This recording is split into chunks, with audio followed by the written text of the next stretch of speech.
You ask Tiger to solve. This deals with linear equations with one unknown. The final result is y equals 4/3.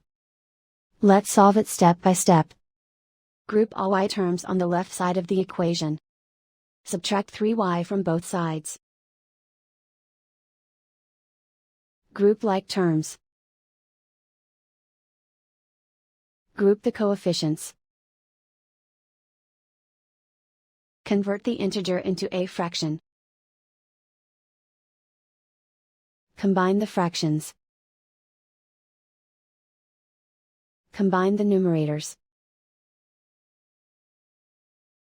Group like terms. Simplify the arithmetic.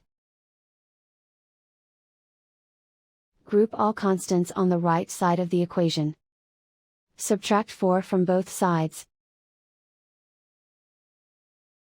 Simplify the arithmetic. Convert the integer into a fraction. Combine the fractions. Combine the numerators. Isolate the y. Multiply both sides by inverse fraction 5/-12.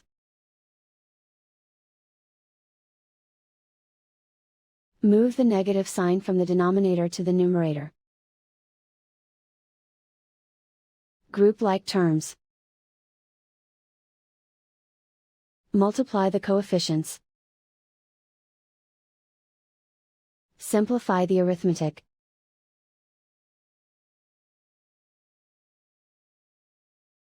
Move the negative sign from the denominator to the numerator. Multiply the fractions. Simplify the arithmetic. And so the final result is y equals 4/3.